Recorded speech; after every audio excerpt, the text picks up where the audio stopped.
I'm Elizabeth from ElizabethHalford.com and welcome to webisode number 1 on the Rock the Shop Business channel. Today we're going to be talking about Facebook. There are two things that most people acknowledge they need web speaking when they establish a business, particularly a photography business. And those two things are a website and a Facebook page, or a Facebook presence, I should say. Now, a website is the way that new and potential and existing clients come to you. They come and see your work, you tell them about yourself, maybe about your pricing, and about how they can get in touch with you to book a session with you. But your Facebook presence is the mechanism by which you reach out to them. It only takes one action. They just have to click like if you have a Facebook page, and after that you've got them. You're able to go to them. So it's a wonderful way to presence yourself and presence your business online in a place where people are. People log onto Facebook every day. There are millions and millions of people. I think it's something like 60% of all Facebook users use their Facebook more than once a day even. So Facebook is a wonderful way to get in touch with your clients, to stay up with your current clients, and bag yourself a few new ones. So let's talk about the 3 ways that you can presence yourself on Facebook. One of the ways is to have a personal profile. Now, if you're on Facebook, this is what you have. When you went to Facebook for the first time, you must have clicked sign up, and you signed up to Facebook in order to get yourself a profile. Now, I see a lot of photographers and businesses online who have a personal Facebook page for their business. So for example, if I were to go into Facebook and sign up again, but instead of saying Elizabeth Halford, I would say Elizabeth Halford Photography, and make a whole new profile just for my business. This is what I see a lot of photographers doing as a way of presencing themselves on Facebook. This isn't really the appropriate way to do that. That is, profiles are meant for individuals. It not only is it inconvenient, whereby clients or people who are just interested in you will have to send you a friend request that you would have to respond to before they can connect. That puts a couple extra steps in the process, which would deter people from connecting with you on Facebook. And then another factor there is that it doesn't even really mesh with Facebook's terms of use. If someone were to fall upon your Facebook page, or someone were to report it, a rival business or something, then they might be able to get you kicked off of Facebook for using the profile in an inappropriate manner. So don't make yourself a new profile for your business. The second way that you can presence yourself on Facebook is to start a group. Now, groups, so you've got a profile, you've got a group, and then you've got a page, which we'll talk about in a minute. Groups are places where people can connect, people who are interested in the same things, or who want to connect about a certain social issue or political issue, or if it's like a fan group for something. This is a place where people gather to join into a community centered around a certain theme, such as, like I said, political issues, causes, hobbies, or interests. Churches, athletic teams, youth groups, these are the appropriate people to be using groups. One of the ways that a group could be inconvenient if you want to just establish yourself as a business is that when people are a part of a group, Facebook assumes that they all want to keep in touch with what everyone else is doing, not just with what the group owner is doing. So for example, I have a page, and if I post links or this video or something, it shows up. Now, if someone were to go and post something to my page, it would also tell you about that, because Facebook is assuming that we all want to be in the same community together and continually updated on each other's activity. So when you have a group, you are getting, unless you turned this off in your notification settings, you're getting notifications about all the activity on the group, not just what the group owner has posted. So again, a group is not particularly appropriate mechanism for presencing yourself on Facebook. So what do you need in order to appropriately presence yourself on Facebook? And that is a page. These are, they used to be called fan pages. It used to tell you how many fans you have. Now it measures fans in terms of likes. It tells you how many likes you have. So for example, I'm coming up on 10,000 likes, which is it's very flattering that 10 people have clicked 10,000 people have clicked like on my page. That's wonderful. But it's not just how many fans you have. There are other factors that contribute to how valuable your Facebook page actually is. So the first thing we're going to do is I'm going to show you how to set yourself up with a page. It can be confusing. There are quite a few things about Facebook that can be confusing, which is why we're making this video in the first place, to help you navigate yourself through the sometimes muddy waters of presenting yourself on Facebook. So what we're going to do is we're going to go to facebook.com/pages.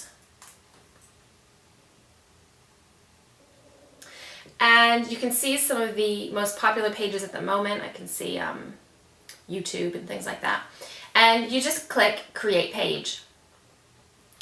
After that, it takes you to a place where you can decide how you want to be considered on Facebook. So are you a band or a product, a company, organization, or institution?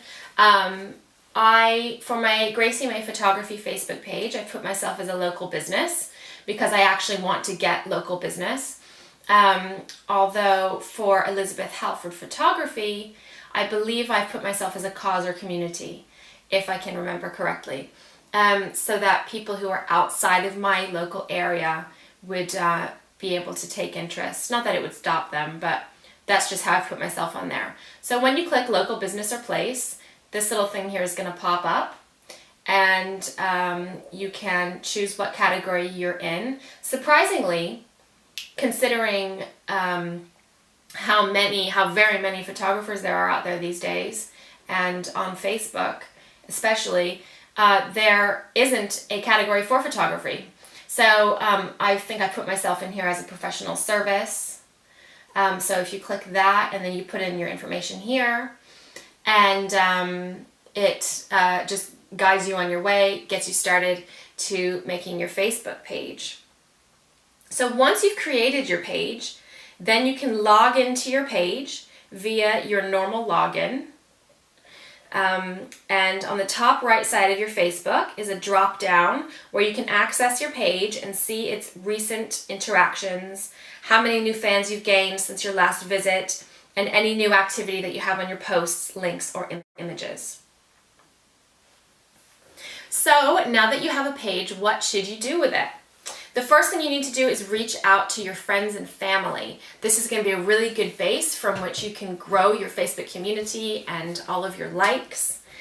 Getting them to start liking is important because once you get a certain number of likes, you can then go into your settings and establish yourself a URL for your Facebook page, a cleaner, more sensible URL for your Facebook page. When you first get started, it would be facebook.com/ maybe page / a bunch of letters and numbers. But when you have a certain number of likes, at some point it was 25, I don't know what it is at the moment, but when you get a certain number of likes, you're able to go in and set yourself up a clean URL. So I'm facebook.com / photograph, I believe, or photo. It just makes it easier to put it on your business cards or to link it in other places.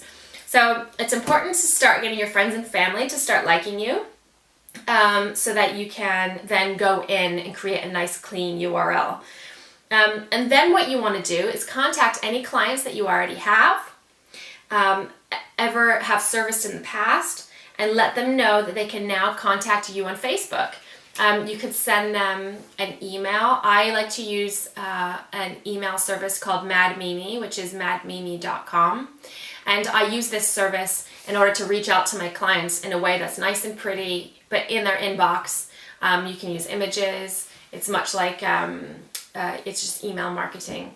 And MadMimi is very easy to use. It's really good for the little guy. I've tried some out there for big business, and I just found it too confusing and not very pleasing to the eye, which is important to me as a photographer.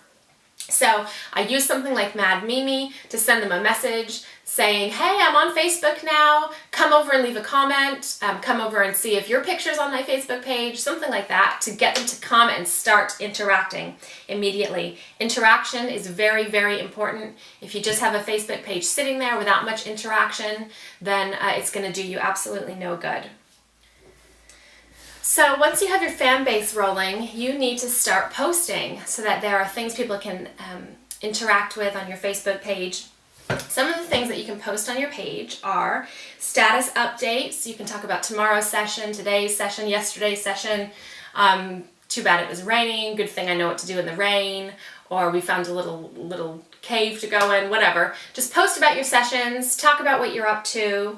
Post if you post sneak peeks of sessions, you can tag your clients in those sessions if they happen to be your friends on Facebook. If they're not your friends, then maybe you know someone who knows them. Sometimes I'll write to a friend of a friend and say, oh, can you tag so-and-so in this picture so they can see that it's on Facebook now, things like that. You can post albums in different categories. Some people are going to go to your Facebook page and they're going to want to get all the same information from it that they can get from your website. And one of the main things everyone wants to see is, what does this person do? So post some albums in different categories: newborns, maternity, weddings, things like that. Just a few to show them what you do. And then if you have a blog, you can post links to your blog posts there. Some things not to post are links to other local photographers. If you loved a photo session from another local photographer, you might not want to tell your clients about that because you would just be advertising for them basically. So it might be nice to connect with them, but try to refrain from connecting in public. Links that are meant for photographers. So if I post something on my blog about how to get people to spend more money, you might not want to show that to your clients. They might not understand that or feel that that's inappropriate in some way. So if you have links that are meant for photographers, go and share them on forums that you're a member of. If you're a member here at Rock the Shop, share them with your forum friends, share them in any photography groups that you're involved in on Facebook, but you might not want to share them on your Facebook page unless there's something there that gives more understanding to a client, like why we charge what we charge or what goes into a photo session, something like that. A third thing to not post about is rants about clients or situations. Keep things light and professional. Don't rant about a client or a situation, even if you think you're being vague. That's definitely not the place for that. And the very last thing I could think of that you wouldn't want to be posting on your Facebook page, potentially, I don't want to post about it, is political stances or anything that's going to alienate your client base, unless you particularly only going for a certain religion of people or class of people, I don't know. Try to refrain from posting any personal things. Personal things are fine. A lot of people say they like them. It puts a human face to the business. But avoid posting anything that will alienate people or hurt people's feelings and things like that. So on that note, I did get a question from someone in the Rock the Shop forum when we posted our preview for these webisodes. And one of the questions was, should I accept friend requests from clients on Facebook? I get friend requests. I'm a member of lots of different communities, and I get friend requests from people I don't know with regards to photography, or my daughter has Rett syndrome, which a lot of people know about because I have a blog about that. So I do get a lot of friend requests from other people who have Rett syndrome in their lives. I also get friend requests from clients who I've done maybe mentoring with on Facebook and things like that. I've chosen, mentoring with via Skype or maybe even in person. I've chosen to keep things professional and things personal. And I've chosen to, sometimes I write to them and I say, thank you so much for friend requesting me. However, I keep my personal profile for my close personal friends and family, something like that. Simply because I do have a loud mouth, as you know. I spout off about all sorts of things. I'm very opinionated, and that's all well and good in the photography community. I can talk forever about why you shouldn't I don't know, who gets to call themselves a professional or why you should do in-home viewing sessions, whatever. I spat off about those things. But my personal page, I spat out about all different kinds of things. And again, I don't want to alienate anyone. I don't want people to misunderstand me. My close friends and family understand the things that I rant about. But I don't think my clients or people who don't know me will. And I don't want to give people the wrong impression of you know, who I am. And so I have chosen to remain personal on my personal page. You can either just click no, or you can explain why, or you could just say, oh, maybe you were looking for my fan page. Go here and click like, and you know, I post on there more than I post on my personal page, so you can still stay in touch. Something like that. Keep it light and airy. You don't need to explain that you don't want them in on your personal life. Just be professional as always. So when to post? It's really good to post in the morning when people are getting online. They're getting, well, either in the morning or at night. People get online before they go to work.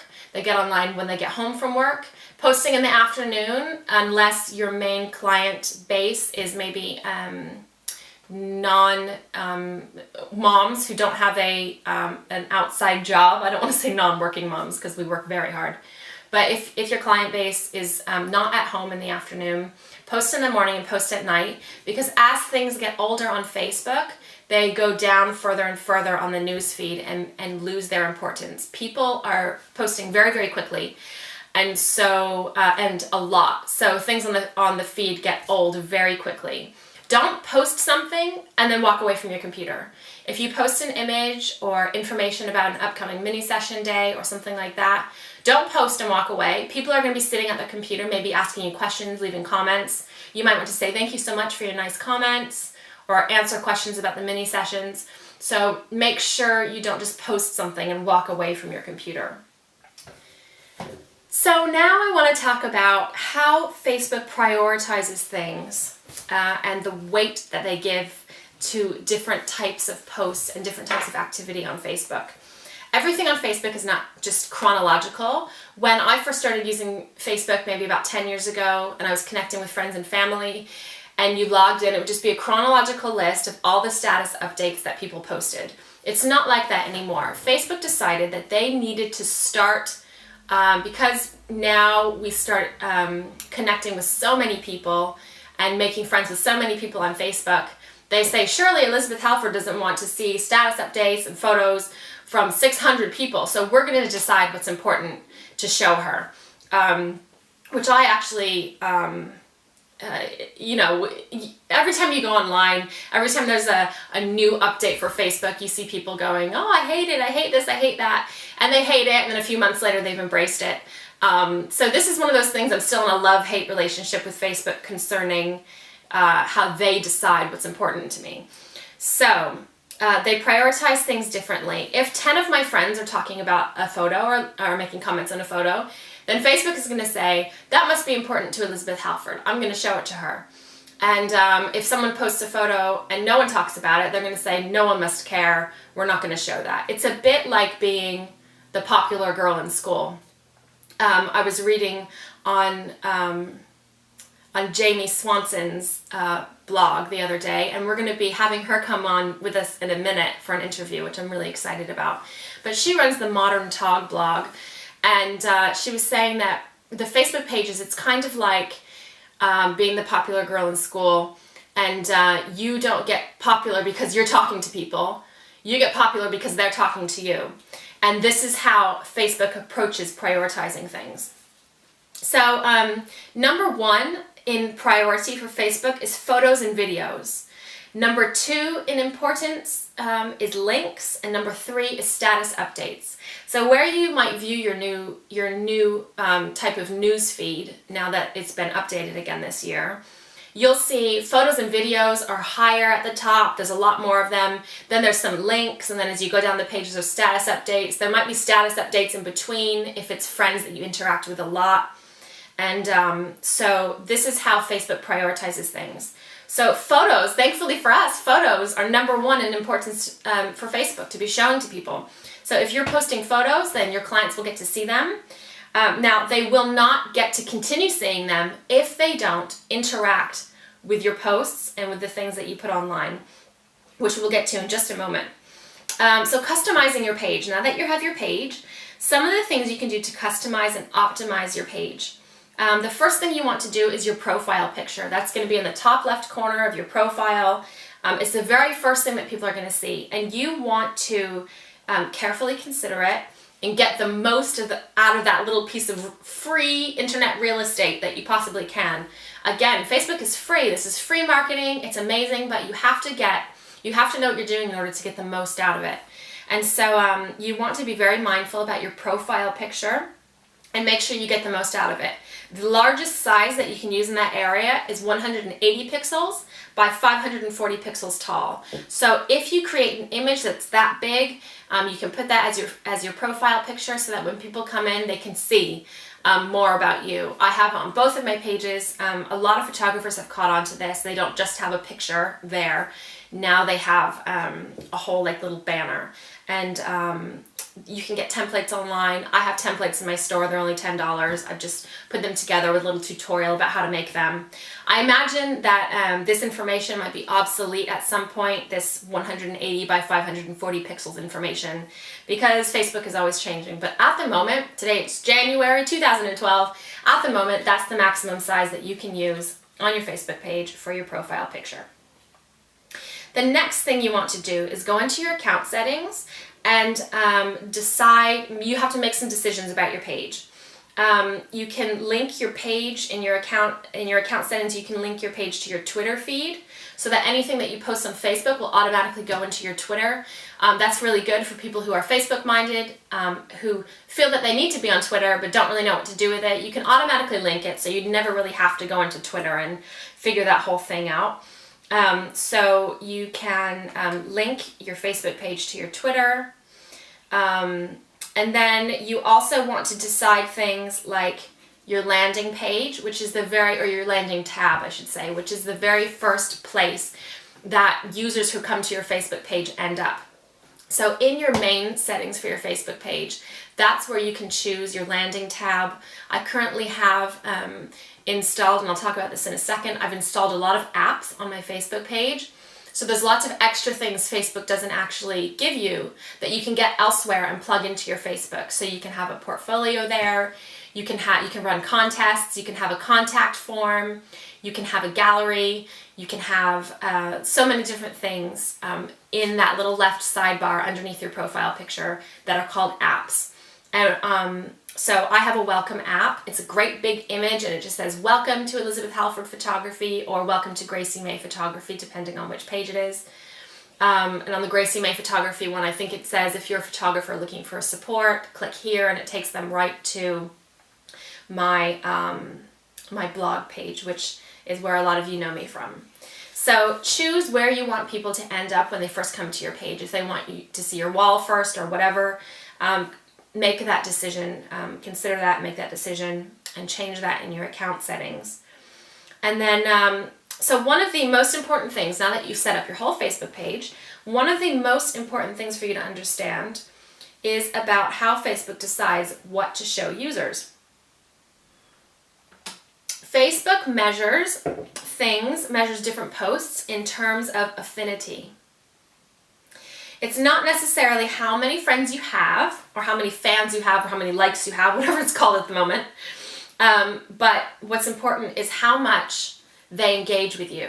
So however many you have, if you have 100 who really engage with you with everything you post, that is far more valuable than having 10,000 people who have never engaged with you, because you're not showing up in their news feed. You're not able to actually reach them. It's a nice number. It makes you feel good maybe when you get on and you see a lot of people are liking you. But if they're not interacting with you, you are going to fall off of their news feed and they will never ever see you again. So it's really important to so again, Facebook measures popularity in terms of affinity. It's important to keep your affinity high to keep people interacting with you. So when you post things, make posts that beckon or require or encourage interaction from your likers, from your fans. So if you post an image from a session, you might want to say, click like if you like this image. People need to be told what to do these days. They need to have a strong call of action if you want them to take an action. A lot of people will just look at an image and might even think it's the best thing they've ever seen in their life, but won't even comment. And that's because I think now that Facebook has gotten a bit older, it's not as much of a, what's the word? It's not as much of a novelty anymore. People are getting like comment fatigue almost, tired of commenting. It's kind of like, oh yeah, I really like that, but I'm sick of typing now, so I'm not going to say anything about it. So say something like click like, or click like if you have ever had a session with me before, or do a survey in your status update. Where would you really like to see my next set of mini sessions? Would you like to see it in a lavender field or a bluebell field or daffodils, you know? Get interaction from your likers, from your clients, from your potential clients, from the people who are just silently watching your page. Because if they continue to be silent, they won't be able to watch your page anymore, because Facebook is going to assume that they don't really care what you have to say, and they're going to stop showing those things to them. So staying active on your Facebook page and requiring interaction from people is really, really important to keep your page a viable method of marketing. And I mentioned before at the beginning of this video that your website is a way that clients come to you, potential and existing, come to you, and Facebook is a great way for you to go to your clients. Now, there's a really good way that you can mesh the two. If you happen to have a blog site that's hosted on the WordPress platform like I do, then you can go into your plugins area and search the term Facebook comments for WordPress. And you can install a plugin into your blog that is Facebook comments. And then go into your settings and turn off the normal commenting area on your blog. And what you're left with is a blog post, and at the bottom it's a normal place where people can add a comment, but because almost everyone has Facebook and they're almost always logged in, they're able to leave a comment just like normal, except that it's commenting via Facebook, which means it's then going to show up in their newsfeed, and then their friends are going to see it in their newsfeed that their friend commented on this blog post. And that's a really great way of getting silent referrals from your friends. They don't have to go out and shout from the rooftops that they had a session with you. Their friends are going to see it because they're going to see that they commented on the blog post with their pictures on it or with someone else's pictures. And this is just a really great way to get more activity, more interest, and just really beef up your business and get the most, again, get the most out of this really free, amazing tool that Facebook is for marketing. So I'm going to show you that on my website. So here we are at Gracie May Photography, and I'm going to click on this. This is a session that I did yesterday, and that I posted yesterday. And then you can go down to the bottom, and this is where people have left some comments since yesterday. And so if you can see, there's my little picture that's in my Facebook profile. You can go in and say, you know, like, thank you so much everyone for saying nice things. And you can either post as yourself, or you can go in and post as your business page. If you want to post as Gracie May Photography, for example, then it will show up also in my Gracie May Photography feed that I posted. So let's do that right now.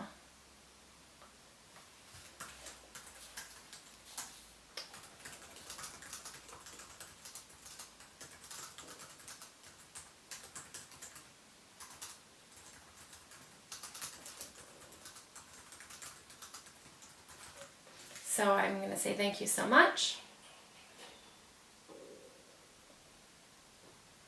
And leave a comment, and it automatically has this little thing ticked. They don't have to post to their Facebook page, but if you've set it so this is automatically ticked, it will automatically go over to their Facebook page. And now if you go to my Gracie May Photography, you can see right here, it's in my feed now. Thank you everyone so much for the comments, and all of that. So that is a really wonderful way for you to get the most out of your Facebook. So now we're going to end this video with an interview via Skype with Jamie Swanson, who is the owner of the Modern Tog blog, which is themoderntog.com. And she is a wealth of information on this topic. I can't wait to talk to her. I have a few really great questions for her, and I think you're going to enjoy it. So thank you so much for watching this, and let's go over now to our interview with Jamie. So I'm here with Jamie Swanson, who is the brilliant mind behind the Modern Tog blog. And a lot of my readers are already quite attached to her, as am I, and read her blog religiously. So thank you so much, Jamie, for joining us. And you have so much information in your mind about Facebook. And I would love it if you'd share it with some of us today. So thank you for joining me. Yeah, thanks for having me. Glad to be here. Great. So what I want to know is the secret behind what a photographer has to do or not do in order to fall out of favor with their fans, not their timeline, their Facebook feed, their news feed. So what do you have to do in order to fall off the face of the earth and never be seen again? Okay. Well, first I want to talk about how you get there, because it'll show you exactly why you fall off. So the first thing is engagement. You really need people engaging with your content. So if you're not getting people engaging, and when I say engage, I mean liking your photos, leaving a comment, sharing it with their friends, any of those things. If they're not doing any of that, you're not going to show up in the newsfeed at all. And so you really need to have a lot of engagement from other people in order to show up in that newsfeed. The next thing too is what kinds of stuff are you posting? The different kinds of posts that you can do on Facebook give you a better chance or a worse chance of showing up in the newsfeed for people to see you. So, for example, just a plain status update is going to be the lowest, going to have the lowest weight. So it's going to have the lowest chance of showing up in the newsfeed. So say you just put up, hey, I'm going on a shoot with so-and-so. You know, it's great, but it's not going to have very much weight. If you add a photo to that, it's going to have a lot more weight. So like some of the best things you can do are photos, like the upload a photo option, and then, you know, write your status or your link. And then below that would be linking to a post, a blog post or something like that. And then below that is just plain old status updates. So different things have different weight. If you have a studio or a location that you work in that has a check-in option, that actually is something that shows up pretty high because it's a newer thing that Facebook gives a lot of weight to. So it's a great way to build up some of that opportunity to be in the newsfeed. And then finally, if it's something really old as far as Facebook is concerned, so if you post it like you know, 3 in the morning and nobody interacts with it until 9 in the morning, it's gonna be older in Facebook's mind, and so it's gonna show up later. And so how old it is when you're posting is gonna be part of that. One of the other things that can cause you to fall off of people's news feeds pretty easily is if you are posting a bunch of junk that people don't care about, or hey, here's our sale, or hey, we're doing this discount, and hey, we're doing all this stuff, which is not bad to post. But if that's the majority of what you're posting, people can unsubscribe to receiving your updates. Yeah. And so when you're in your news feed, to see where this is, look at a post in your newsfeed, any of them, and then on the right-hand side, there's a little V. If you click that little V, you'll see all sorts of options. One of them is to unsubscribe. If people are doing this to your content, chances are you're not going to show up as high in other people's newsfeed, because that's telling Facebook, hey, this person isn't really posting valuable stuff that people want to share or interact with or care about. And so, that's scary. You know, it is scary, isn't it? Yeah. And that's something new that just came out with the new Facebook layouts that happened a couple months ago. And so that's one thing for businesses. If you're giving a lot of value, one of the positive things that people can do is actually click that little V and click this is a top story, or mark this as a top story. And it'll say, hey, Facebook, this is valuable. And Facebook says, okay, we'll put it in more people's newsfeed. And so, you know, that's something that we have to be really careful with, because if we're not posting good stuff, people are going to unsubscribe, and it's just going to kill our businesses. Or if people aren't engaging with it at all, you know, that's saying to Facebook, you know, it's there, I see it, but I don't even like this enough to like it or comment. You know, that takes like half a second to do. And so Facebook says, man, that's not really valuable. We're not going to put it in the newsfeed, that sort of thing. So that's probably the biggest way to get yourself out of people's newsfeed, is to have people unsubscribing, to not have anyone engaging, not to be posting very often, some of those things. So. Oh gosh, that's really, really good info. Thank you so much. So now we know what we have to do or not do in order to fall out of favor with the newsfeed. So what do we have to do to make sure that we stay on there in front of our viewers' eyes? Yeah, engagement, engagement, engagement. I talked a little bit about this. The best way to get engagement is to post things that people want to respond to, or that they'll see, because a lot of times people would respond to it if they see it. So for example, one of the things that I really love to do, and this is really simple, but it makes a huge difference, is instead of just posting a link to the blog where I've just put up a bunch of client images, what I will do is I'll actually take a photo from their session and post the photo, and then in the description part, I'll say, hey, here's some photos from so-and-so's session. See more photos on the blog, and then I link directly to their post in the photo.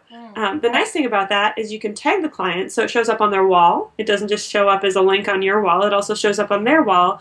But Facebook gives more weight to photos than links, and so you have a better chance of it showing up in a newsfeed. And photos are displayed larger than the little thumbnail from a link is, and so people respond to things visually, and when we see them, we want to, pictures draw us in, video draws us in, and so putting that photo bigger is huge.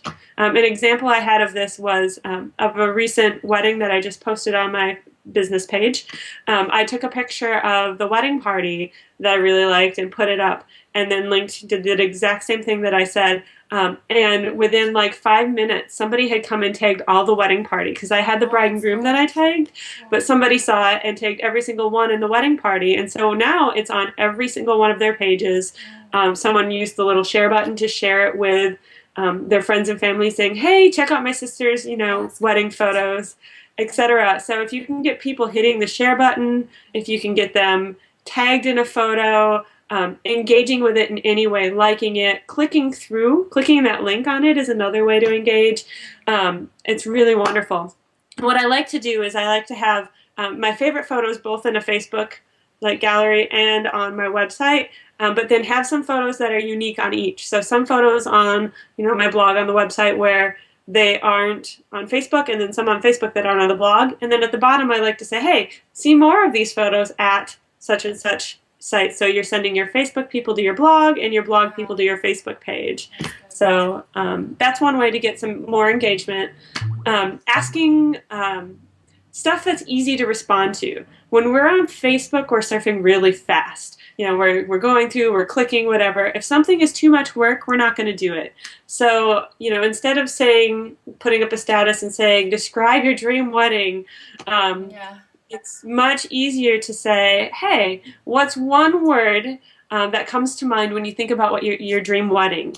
And so with that second way, people just have to say, oh, lovely, or romantic, or elegant, or whatever. And it's really fast. It's really easy. They can just type it out and go. With the describe your dream wedding, it's, in depth. There's so much thought that goes into it, a lot of typing, whatever. You're not as likely to get engagement. So if you can do something, those one-word things are like gold, because it helps build engagement, and the more people engage, the more likely it is to show up in the newsfeed. If it comes, the other thing is the ticker. The ticker is that little part of Facebook that's always changing. That's like the most recent things that people are posting. So if you can get people to engage with your content when it's in the ticker, which I know a lot of people ignore, but some people actually see it. That's in the top right on your screen, is that right? Yep, okay. Top right of your screen. It moves every time someone posts something. If people like it or place a comment or something on it when it's in the ticker, it's much more likely to get to the newsfeed because people are responding right away. And so Facebook says, wow, right away, this is super important. I need to get this into the newsfeed. So that's a great way to do it. Put in content that people really enjoy. is highly important. So if it's entertaining, if it's educating your clients, if it's empowering them, or if it's pictures of themselves, something like that, people are more likely to share it. And one of the easiest things you can do is just tell them what to do. So it sounds funny, but at the end of your little thing saying, hey, if you like this photo, click the like button, or like our fan page, or share this with your friends by clicking share below, or leave a comment for this family about how beautiful their session was, that sort of thing. So I know it seems obvious, but just saying it makes someone say, oh yeah, I did like that, so I'm going to do this. That was super easy, it takes half a second, why not? And that really builds your engagement and gets people gets people involved and shows Facebook that, hey, this is important. The other thing is time. Many of us are overnight business people where we're up until 3 or 4 in the morning to get that last blog post up or whatever. The time of day when you post is really important. And there's not like this rule like you always should post at this time and never at this time. The goal is to post when your clients are online. So if you are online at 4 in the morning, but your clients are not, if you put that, photo up with a link to your blog post or whatever, it's going to sit there for a while with no one engaging with it because they're sleeping. And so it's not going to be given as much weight by Facebook. So when you do those late night blogs, throw it on your website, that's fine, but come back the next morning or afternoon when you wake up, depending on what your schedule is like, and post it then when people are on Facebook, because more people will interact with it quicker, and that's going to get more people interested and show Facebook that, yes, this is something that needs to show up in a newsfeed, and you're going to get a lot better feedback. Because the older a post is, the less likely it is to show up in the newsfeed, and things drop off pretty quickly. Yeah, that's great. Wow, gosh, thank you so much. Oh, you're welcome. Those are the only 2 questions I had for you. But I really appreciate that. It's really, really, really good information. And thank you so much for joining us. You're welcome. Thanks for having me. And everyone, thank you for watching. This marks the end of webisode number 1 on the Rock the Shop Business channel. Check back next week to talk more about, or talk all about how to deal with friends and business, how to combine friends and money or not, and how to build a business on the people you know. Thank you for joining us.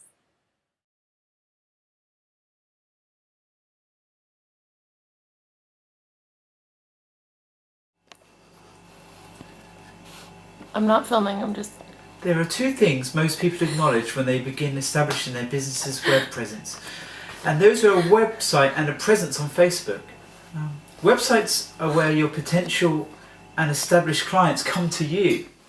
But with Facebook, once they've clicked like on your page, this is the mechanism by which you go to them. That's fabulous, baby.